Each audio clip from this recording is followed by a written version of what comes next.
Hello everyone. ഇന്നത്തേതൊരു evening dinner വ്ളോഗാണ്.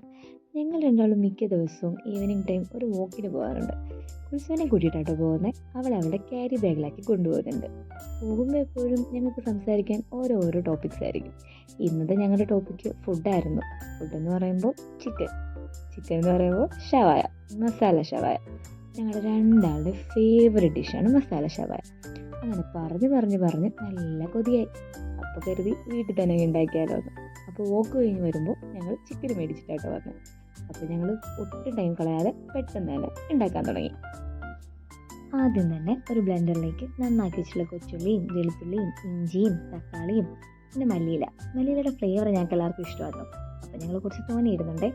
പിന്നെ വിനാഗിരിയിൽ സോക്ക് ചെയ്ത് വെച്ചിട്ടുള്ള വറ്റൽമുളക്, ഇതെല്ലാം കൂടി ഇട്ടിട്ട് ഒന്ന് നല്ലതുപോലെ ബ്ലെൻഡ് ചെയ്തെടുക്കുന്നുണ്ടേ.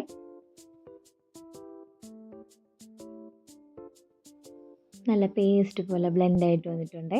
ഇതിലേക്ക് കഴുകി വൃത്തിയായിട്ട് വെച്ചിട്ടുള്ള ചിക്കൻ എടുത്ത് ഈ മസാല നല്ലതുപോലെ തേച്ച് പിടിപ്പിക്കുക. ഒരു 2 hours വരെയൊക്കെ ഇത് മാരിനേറ്റ് ചെയ്യണമെന്നാട്ടോ. ഞങ്ങൾക്ക് പക്ഷേ ക്ഷമയില്ലായിരുന്നു. അതുകൊണ്ട് ഞങ്ങൾ ½ hour വെച്ചിട്ടുള്ളൂ. ചിക്കൻ മാരിനേറ്റ് ചെയ്ത് തുടങ്ങിയപ്പോഴാട്ടോ ഇത് വന്നിട്ടുള്ളത്. അവൻ കളിക്കാൻ പോയതായിരുന്നു. അവൻ ഈ മസാല ഷവായോട് അത്ര താല്പര്യമില്ല. ഇത് എരിവാന്ന് അവൻ പറയുന്നത്. അവന് ബ്രോസ്റ്റഡ് ചിക്കനാട്ടോ താല്പര്യം.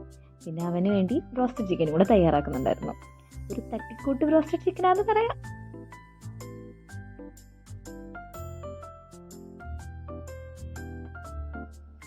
ഇനി ഒരു കുക്കറിലേക്ക് മാരിനേറ്റ് ചെയ്ത ചിക്കനും മസാലയും എല്ലാം മിക്സ് ചെയ്തിട്ട് ഒരു 2 വിസിൽ വരെ നേരെ കുക്ക് ചെയ്തെടുക്കാം.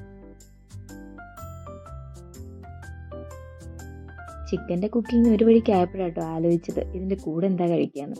പിന്നെ ചപ്പാത്തി കഴിക്കാമെന്ന് വിചാരിച്ചു. അങ്ങനെ ഒരു ഫുഡ് പ്രോസസ്സറിലേക്ക് ആവശ്യത്തിനുള്ള മാവും വെള്ളമൊക്കെ എടുത്ത് നല്ലതുപോലെ കുഴച്ചെടുത്തു.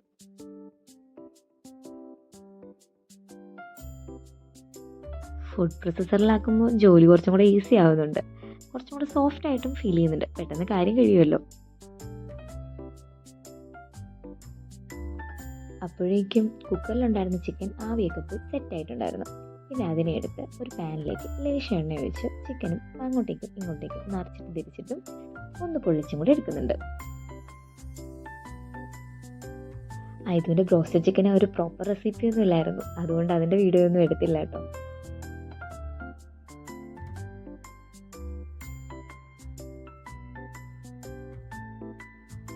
ചിക്കൻ പൊള്ളിച്ചതിൻ്റെ ബാക്കി ഓയിലിലേക്ക് ചിക്കൻ വേവിക്കാൻ ഉപയോഗിച്ചിരുന്ന മസാല ഒഴിച്ച് നല്ല രീതിയിൽ വറ്റിച്ചെടുക്കുന്നുണ്ട്.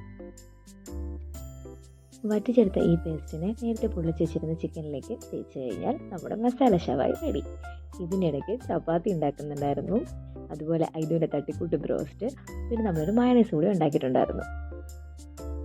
ഇതെല്ലാം കൂടി ആയപ്പോൾ ഞങ്ങളുടെ ഡിന്നർ സെറ്റ്.